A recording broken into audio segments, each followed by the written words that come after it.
chosen one is prophesied to do, it must be a good thing because it is destiny. Even if that destiny is not entirely predictable or the prophecy says that someone will die in pursuit of fulfilling it, the characters in chosen one stories still tend to agree that fulfilling the prophecy is a naturally good thing.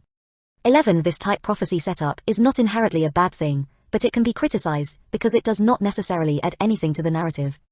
Instead, it can undermine dramatic tension by making it so that when the heroes do succeed, the reader does not feel it is because the characters fought for it, but because they were the chosen one. Otherwise, it can have the unintended effect of making the story morally simple. One outcome must be good, and the other outcome must be bad just because they are the chosen one, and destiny says so. This setup can come across as stale and predictable to readers. We will discuss 2 ways to distinguish your chosen one story from this setup, the prophecy being something the chosen one actively wishes to stop, and a morally grey destiny. Actively wishing to halt destiny. This trope goes back about as far as humanity itself, trying to halt the inevitable. It features in famous stories like Sophocles' Oedipus Rex. One fantastic example of this is Supernatural 12, where the 2 main characters, Dean and Sam, turn out to be the chosen ones destined to help bring the apocalypse. To make matters worse, one of them is destined to be the villain during it, housing the spirit of Lucifer, while the other is the hero, housing the spirit of Michael. The 2 brothers would have to kill each other. Neither of them want this for the obvious reason that they sort of have a thing for being alive and existing. In the lead up to the climactic episode, Sam and Dean actively talk about how they are struggling with the idea that if destiny is a thing, nothing they have ever decided truly matters. It was a heartbreaking, but beautiful finale when they managed to stop half of this chosen one story coming true. Having chosen ones actively oppose their chosenness complicates that central point of tension. It can give it layers, facilitating an interesting thematic exploration of free will. Beyond this, instead of weakening the dramatic tension, it adds to it by forcing them to fight against something that feels unstoppable, destiny. This can either heighten the sense of achievement if they manage to avoid it or make the emotional impact heavier if they are forced to follow it. This trope sometimes manifests in the "you can't avoid destiny" storyline, which writers commonly handle by having the destiny come true, just not in the way the characters or reader expect. We see this in stories like Shakespeare's Macbeth with the prophecy that Macbeth shall never vanquished be until great Burnham would to high Dunsinane hill shall come against him. Macbeth wrongly believed he was invincible, but Shakespeare made it so that an army cut off the branches of the wood and dressed up to look like trees. 13. It is a fate Macbeth does not realize he needs to avoid, but it plays out as an unavoidable fate nonetheless. This trope pervades modern stories like that of Cersei Lannister in G.R. Martin's A Song of Ice and Fire series, who goes to horrific lengths to avoid a prophecy that her children would die before her, she would be surpassed by someone more beautiful, and that she would die at the hands of her brother. The irony is that in attempting to avoid this fate, she indirectly causes the adversity that brings many of these things to pass. The prophecy twist trope, often coupled with a "you can't fight fate" storyline, is usually to do with a prophecy chosen one. While these elements do add a mystery thread to the narrative, with the reader not knowing truly how it will play out, it can still feel stale, because it often also makes the story morally simple for the aforementioned reasons and still undermines dramatic tension by making the protagonist's achievements feel less their own. If you really want to set your story apart, it may be more interesting to ask other questions. 1. What is the fallout of avoiding destiny? 2. How does being the chosen one change a character's life? 3. What happens when destiny has a mind of its own? Perhaps the prophecy can change or destiny will pick a new chosen one when opposed. 4. Are the forces of fate and destiny inherently driven to serve the good of your characters and world? A story where fate actively works against the main characters would be fascinating. The antagonist as the chosen one. It is uncommon, but not unheard of, for the antagonist themselves to be the chosen one. This makes it hell for the main characters to defeat them because who can control or oppose destiny? One example of this is Spyro, Dawn of the Dragon, where the antagonist, Malefor, was the chosen one purple dragon destined not to save the world but to reshape it. The prophecy was morally neutral as to what reshaping the world would mean. He believed it meant destroying the world, and he actually succeeded for a short period. 14. Morally ambiguous destinies. A second way to make chosen one stories more interesting is to have a destiny that is not inherently good or bad. Not all prophecies have to do with saving the world. This allows the author to give characters different perspectives on the chosen one, to draw tension not from merely asking whether they can succeed in stopping or fulfilling it, but asking a deeper question, whether their destiny should be fulfilled. 1. Are there more pressing concerns than fulfilling this destiny? 2. Are the methods required to fulfill it morally justified? 3. Are the methods required to avoid it morally justified? I have never seen this idea fully utilized in any story. As mentioned, the destiny in Spyro, Dawn of the Dragon was to bring about the Great Cleansing. The antagonist believed this meant destroying the world, but it could be equally validly interpreted as reshaping the world for the better. Another more nuanced example is G.R. Martin's A Song of Ice and Fire series. There are a number of prophecies, all given for different ends, and interpreted by any number of people to mean different things. Cersei dismisses the prophecy of Aza Ahai as myth, believing there are more pressing concerns at hand. Davos and Melisandre clash over whether the methods by which the prophecy can be fulfilled are justified or moral. Rhaegar may have thought it meant he had to cheat on his wife, marry or even kidnap a particular girl, and plunge the continent into civil war in order to fulfill it. In this light, some see Rhaegar as a hero while some see him as a vain megalomaniac. Martin's story is not predictable, and the tension is never lost for the reader when it comes to dramatic destiny threads, because the question of whether the Chosen One will fulfill their destiny is just one of many dramatic threads around how the Chosen One plays into the story. In fact, it is arguably one of the less important questions. The Wachowskis' The Matrix, Reloaded 15 subverts the Chosen One trope in an interesting way. When speaking to the architect, Neo learns that there have been many chosen ones in the past before him, and that his destiny means saving humanity, but always at the cost of killing all of his loved ones and destroying the last human city, Zion. Not only did other characters within the story disagree on the value of fulfilling it, but the chosen ones themselves disagreed. Neo ends up choosing to not fulfill it. Giving a chosen one a morally ambiguous destiny removes that central point of tension from asking simply whether the heroes will succeed in stopping or fulfilling it, which the reader knows the heroes generally will.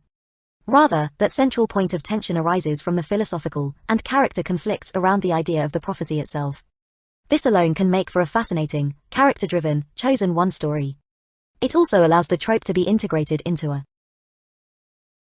gray narrative, avoiding binary depictions of morality as purely good versus purely evil, as so many fantasy stories are prone to falling into character development and narrative structure. Having a chosen one also means that a writer runs the risk of undermining character motivation and the ability of the reader to empathize with that character. This is because the cosmic wizards of fate do not necessarily care about what is going on in the world when picking the chosen one. Because of this, it can come across as weak writing if 1. The only reason that this mysterious farm boy with dead parents is the only one who has the ability to stop the Dark Lord is because they are the chosen one. 2. The only reason the main character begins their quest is because they are told that they are the chosen one, and that they need to go on said quest. The problem with this narratively is that it reduces your protagonist to a placeholder character. The reader can feel that the character's actions and motivation have nothing to do with who they are as individuals, and everything to do with the decisions of the cosmic wizards of fate. This is likewise if the relationships they have with the antagonist and supporting characters have little to do with who they are as people, and everything to do with their chosenness. Nothing distinctive about their character defines their place in the narrative or character web. When writing your own, consider carefully how they connect with certain characters, and why certain dynamics form. Is it because of their chosenness or because of who they are as characters? While Robert Jordan's The Wheel of Time is a beautifully written series that helped define the fantasy genre, this is one criticism lodged against it. Rand Ulthor, our protagonist, is largely given place in the story because of his role as the Chosen One. The Dark One targets him at the beginning because of it, and his bonds with many supporting characters come from their position in relation to the Chosen One. 16. This setup makes him unrelatable to the reader because people do not just do things without motivation. They are driven by primal forces: love, lust, greed, hatred, vengeance, adventure. The reader cannot empathize with a character's journey if it is not motivated by relatable elements or they do not evolve as people in a way they can understand. None of us are chosen ones. Or maybe you are. Don't let me tell the cosmic wizards of fate what to do. Because of this, it is important to give the chosen one a character arc and a motivation that exists independent of their chosenness. Sometimes, this is as simple as defending their loved ones, but it can also be far more complex. A great example of this is in Terry Pratchett's The Color of Magic, where the main character, Rincewind, does not run away to prevent one of the most powerful spells in the universe from falling into the evil hands of Trimon. He runs away because he is a coward and a really bad wizard who could never hold his own at the Unseen University. The way his relationship with Twoflower develops also has nothing to do with that chosenness. It starts with Rincewind being an opportunist taking advantage of a wealthy tourist, and it evolves into a loving friendship of mutual support. The reader can relate to this. Another good example is Suzanne Collins's Katniss in the Hunger Games series. Katniss is not a conventional chosen one in the sense that no force of destiny, magic, or fate is involved, but she is the chosen one to lead the rebellion against the Capitol. This is a man-made and manufactured chosen one, where people are made to believe in her crucial role as a symbol for the rebellion. However, Katniss does not act throughout the story because the believes she is the chosen one, but for simpler reasons. She wants to escape the war, and she wants revenge on President Snow. Readers can relate to this. Her arc is subversive in that Katniss never truly grows into the chosen one role. She pretends to be someone she is not for the sake of the rebellion, and those close to her. Multiple elements of motivation that exist wholly independently of their chosenness allow the writer to create interesting struggles where the chosen one's personal motivation conflicts with their motivation to do their duty. But when considering character development, even more so with chosen ones, it is important to consider narrative structure. The first act of the story is where the author indicates to the reader the most important desires, relationships, and points of development for a character, meaning that this is where the setup is most crucial. This is why character conflicts in unplanned sequels often feel jarring, as the author never indicated this struggle was of any importance in the first act. Chosen one stories can feel like any character motivation or choices are weakened by, or, at worst, being substituted for arbitrary decisions of the universe. It is important to establish the character as a person apart from their chosenness, and this needs to be within the first act. To continue with Terry Pratchett's Rincewind example, our chosen one is established from the first chapter as a cowardly, dim-witted character who believes he will never amount to anything, having no faith in his abilities or drive to work at them anymore. Look at him. Scrawny like most wizards, and clad in a dark red robe on which a few mystic sigils were embroidered in tarnished sequins. Some might have taken him for a mere apprentice enchanter who had run away from his master out of defiance, boredom, fear, and a lingering taste for heterosexuality. Yet around his neck was a chain bearing the bronze octagon that marked him as an alumnus of Unseen University, the high school of magic whose time and space transcendent campus is never precisely here or there. Graduates were usually destined for mageship at least, but Rincewind, after an unfortunate event, had left knowing only one spell, and made a living of sorts around the town by capitalizing on an innate gift for languages. He avoided work as a rule, but had a quickness of wit that put his acquaintances in mind of a bright rodent. Authors need to answer the following: why is the character doing what they do, and why do they have certain relationships with other characters? Chosen ones are people first, and destiny babies second. In the same way, it can be hard for the reader to empathize with the chosen one if their character arc is wholly centered on them living up to the cosmic forces of destiny. This is what we see in stories like DC's Aquaman, Marvel's Thor, and virtually any King Arthur story. Instead, it can be far more interesting when the narrative sets up struggles and character arcs for the chosen one that aren't dependent on their chosenness. A particularly common way is for the story to treat the destiny plot as a subplot, often emphasizing the struggles that come from being the chosen one while trying to maintain some semblance of a normal life. One example of this is from American Dragon, Jake Long, where most of the drama in the series came from him trying to be a normal kid facing school drama, pursuing his love interest, and making his mum happy. Despite being the chosen one, his character development is largely about maturing and becoming less impulsive and arrogant. Giving a character struggles that don't rely on their chosenness humanizes them to the reader, but as before, this relatable point of conflict needs to be set up in the first act. Not only does this give the arc more time to develop, but it immediately sets up a more relatable dramatic thread that the reader cannot know if they will be able to overcome. Special powers. How chosen are you really if you do not have flashy powers to show for it?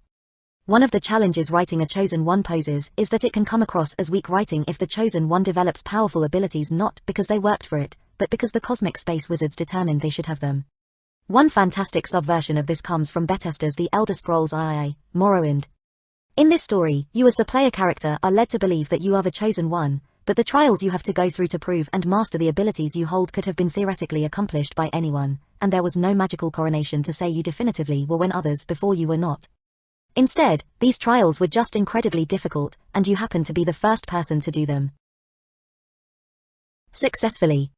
By the end of the story, you realize that there is no meaningful distinction between the player character being special and the player character working for those powers. Fundamentally, even if a character is the chosen one, it can be important to make sure the reader feels that the character worked for their leadership skills, wizard powers, or assassin skills. However, there is one qualifier to this, where the tension in the narrative is wholly derived from things irrelevant to those abilities. For example, in Nakaba Suzuki's 7 Deadly Sins, the main protagonist Meliodas is virtually invincible due to his ability to counter any attack thrown against him, turning it back on his foe. At the same time, if Meliodas loses control of his emotions, the power he unleashes can become catastrophic. Because of this, much of the tension in Meliodas' story is derived from him learning to control his anger and find a new motivation that will not result in such destruction.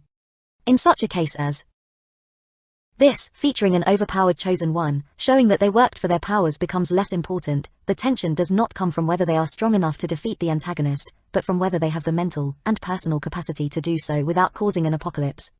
Other examples of this often include moral questions, whether the protagonist will kill or torture the antagonist even if they have the clear ability to do so. What matters most is setup and payoff. 1. What does the chosen one need to master in order to fulfill their destiny? 2. If it is their abilities, then it will be more satisfying to show the character working for them. 3. If it is their mental or personal capacity, then it will be more satisfying to show the character working at those. When the payoff comes from one of these arcs, the arc of the other is less important to develop beforehand. Even so, none of this means the character should not have any character arcs or struggles related to their chosenness. The most common story thread around this is for the chosen one to doubt that they can accomplish what they are destined to do. This particular storyline is so common that if you really want to distinguish your story, you might want to find a different character struggle to focus on.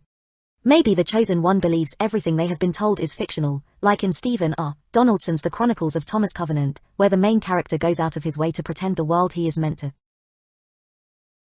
save does not even exist. An interesting subversion of the usual chosen one paradigm is in Lois Lowry's The Giver, where being the chosen one does not make others look up to or admire Jonas. He finds it difficult because it results in his friends distancing themselves from him, and he wonders if it is even worth attempting to fulfill his destiny. Taking this a step further, others can become jealous of the character's chosenness because they do not feel that character earned the respect, position, or powers they attained in connection with it. In Guillermo del Toro's Trollhunters, Tales of Arcadia, the character of Beulah feels precisely this about Jim Lake, the new troll hunter, treating it like a betrayal or mistake until Jim proves himself. Character tests. In some stories, especially those where a character is chosen by a weapon or object, being the chosen one requires a character to have certain qualities. In Jim Butcher's The Dresden Files, the Sword of Faith only responds to those who are faithful, but it also requires its wielder to never break a promise after using it. This creates a continual struggle for those characters who use it. Character tests are useful for framing the personal development in a chosen one story, as a character has to grow to meet the character requirements, or they struggle to keep the character requirements of the chosen one. There are any number of personal conflicts that can arise from being the chosen one, and whichever you choose is really just up to how you want to write your story. Summary. 1. Firstly, giving supporting characters their own dramatic threads that are not reliant on the destiny thread makes for a multidimensional climax, and ensures they each independently feel crucial to the resolution of the tension. 2. Secondly, making the destiny thread either an antagonistic force or morally ambiguous one can heighten dramatic tension, as well as the thematic and emotional weight around how it unfolds. 3. Thirdly, giving chosen one's character arcs, motivations, relationships, and struggles outside their chosenness not only makes them more relatable, but the tension arising from those is not undermined or predictable because of their chosenness. However, the chosen one can still have arcs related to being the chosen one. 4. Fourthly, in structuring a chosen one story, these elements should be established within the first act and developed alongside any destiny threads. 5. Fifthly, it is important to ask, what does a chosen one add to the story? While chosen one stories can be played in interesting ways, there are a few more pitfalls to this trope than most. If a character is made more interesting, if overcoming their struggles feel more like achievements to the reader, and their motivation is more sincere with them not being the chosen one, then chances are the story would work better without it. Part 9. Hard Magic Systems. The Mistborn series by Brandon Sanderson, The Lord of the Rings by J.R.R. Tolkien, The Chronicles of Narnia by C.S. Lewis, The Three Rules of Magic by Brandon Sanderson, Avatar, The Last Airbender by Michael DiMartino, and Brian Konietzko, Dungeons and Dragons by Gary Gygax, Inkheart by Cornelia Funk, Full Metal Alchemist by Hiromu Orokawa, Harry Potter and the Goblet of Fire by J.A. Rowling, The Wheel of Time by Robert Jordan, Dragon Ball Z by Takao Koyama, The A Song of Ice and Fire series by G.R. Martin, The Belgariad by David Eddings. The fantasy genre is known for a number of story tropes: vague, often contrived prophesies, gallant, amazingly gifted chosen one heroes with no parents because they are inconvenient for the plot, mythical races, and magical swords. But arguably, the thing that really sets fantasy apart from other genres is magic, its role in the world you create, how characters can use it to solve problems, and the problems it can create. Often, a really unique magic system is what sets one fantasy story apart from another. In writing your fantasy novel, something to think about is how hard or soft you want your magic system to be. We have Brandon Sanderson, author of the Mistborn books, as well as a number of other famous series, to thank for popularizing the terms hard and soft in relation to magic systems. The terms originated in the 80s with the discussion around hard and soft science fiction, but the principles and rules easily translate to fantasy. Because of this, while we will be discussing Sanderson's 3 rules in regards to hard magic in the fantasy genre, keep in mind that with a terminological tweak, you can apply these same rules to any work of science fiction. 1. Broadly speaking, a softer magic system means the magic has a vague, undefined, or mysterious set of rules and limitations to being used in the story. This is a far older trope in the fantasy genre, with most mythologies being towards the softer end of the spectrum. The powers of otherworldly creatures were often mysterious or inconsistent due to the loose canon and oral history through which we understood them. Soft magic also helped define the early fantasy genre in the 40s and 50s with Tolkien's The Lord of the Rings and C.S. Lewis's The Chronicles of Narnia. In Tolkien's work, Gandalf can do wizardy things with his pointy hat, staff, and booming voice, but when it comes down to the specific limitations of what he can or cannot do, Tolkien gives few explicit details. Likewise, The Chronicles of Narnia features a world soaked in ancient enchantments that few comprehend or know and fewer can control. The rules are rarely specified, like that Aslan's sacrifice should appease the deep magic. And this creates a sense of wonder and awe. 2. A harder magic system, on the other hand, has more clearly defined rules, consequences, and limitations that govern what one can or cannot do with magic. A great example of a hard magic system is allomancy in Brandon Sanderson's own Mistborn series. In that system, consuming different metals and burning them inside you gives you distinct and specific magical powers. Iron allows you to pull metal towards you, tin enhances the 5 senses, and steel allows you to push metal away from yourself. There is a strong sense of consequentialism. A story can have a magic system that is anywhere on the spectrum from soft to hard, and both styles have their merits and disadvantages for different kinds of stories. In this part we will only be discussing hard magic in detail. Part X will discuss soft magic. We will discuss Sanderson's first and second laws and style. Sanderson's third law will be discussed in Part X and Part 11. Sanderson's first law. Sanderson wrote essays on what he calls the 3 rules of magic, and the most important one for hard fantasy is the first. An author's ability to solve conflict with magic is directly proportional to how well the reader understands said magic. A large part of writing is how you set up problems, and how they are resolved in a satisfying way to make a good story. For example, if we had no idea what Gandalf could do, and he just solved every problem the Fellowship had with random and unseen before magical spells in moments of tension, then it would not be a satisfying resolution. It can feel like the author is writing a wizard did it, and expecting you to be happy with a clear deus ex machina. Sanderson's first rule is as much about how you design a magic system as it is how you use it in the story. The more a reader comprehends and understands the magic system as an element of the narrative, the more it can be used to solve problems in the story in a satisfying way. The less a reader comprehends and understands the magic system as an element of the narrative, the less it can be used to solve problems in a satisfying way. This includes understanding what characters can and cannot do with the magic, and the capabilities and limits around what magic can do to your characters. When magic becomes a defined tool in this way, it does not feel like the author is screaming a wizard did it when it solves problems. Instead, it becomes the character's experience, intelligence, and ingenuity that solves the problem, the same as any other skill. One of the challenges an author faces when writing with soft magic is that readers can feel cheated, because it is much harder to predict where it can be used or what it can do in any given circumstance. In contrast, hard magic aligns the reader with the characters as they become able to use their knowledge of how the system works to predict how magic could be used in any given circumstance. Avatar: The Last Airbender has a magic system in the middle of the spectrum between soft and hard with a lean towards hard. The viewer knows that the characters can manipulate or bend one of the 4 elements, 17, air, water, earth, or fire. When it comes to bending water, it is established numerous times throughout the series that water can be drawn from a variety of sources. Trees, vines, and even human sweat. It does not need to be the ocean or a river. With this clear understanding effectively established by the writers, it becomes a logical and satisfying resolution when Katara uses blood-bending to solve a problem. It is a logical deduction given what the viewer knew beforehand, and the viewer could have figured it out just as Katara did. This is also more immersive for the reader, as it allows them to engage in an investigative conversation with the story. It may lose a sense of mysticism, but it gives the reader more to think about when reading, like having more pieces gives you more to think about in chess.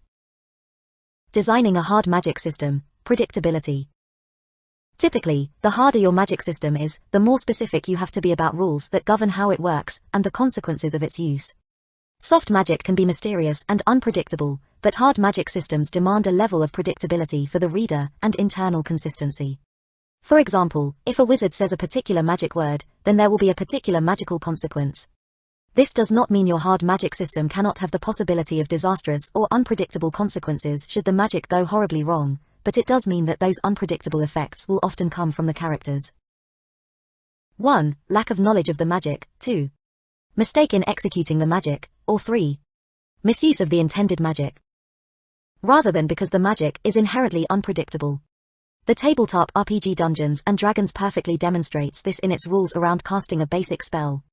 A player with a level 1 wizard knows that casting Obscuring Mist requires them to have prepared the spell earlier in the day, that they need about 6 seconds of focus to cast it, and that if these two qualifications are met, it will create fog 20 feet in every direction around them.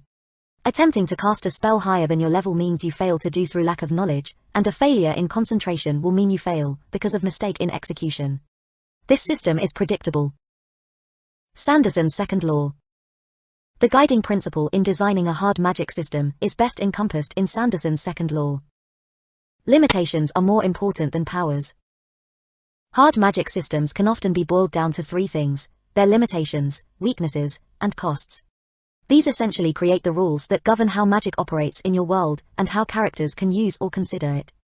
Can your suave hero mind control people, but only as long as they are naked? Does using magic make you weak to Christmas music?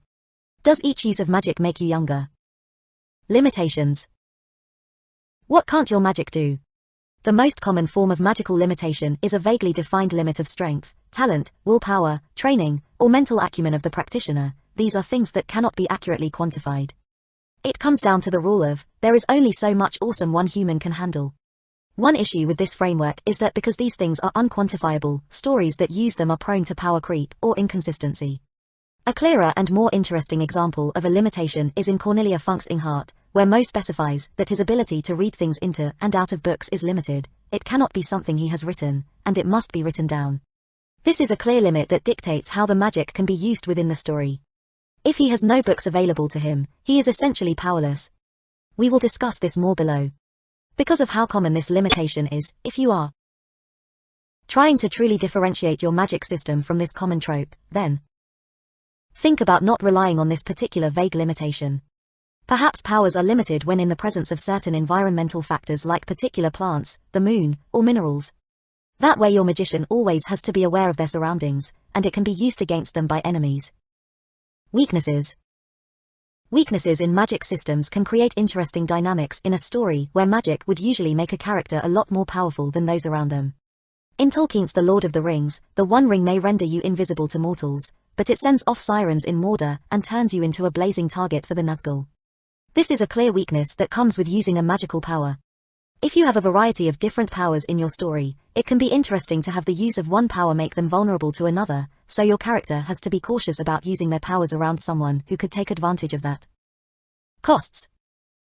Perhaps the most common way people create rules with magic is through the magic costing something. Hiromu Orokawa's Fullmetal Alchemist requires the exact materials to turn the X into the Y.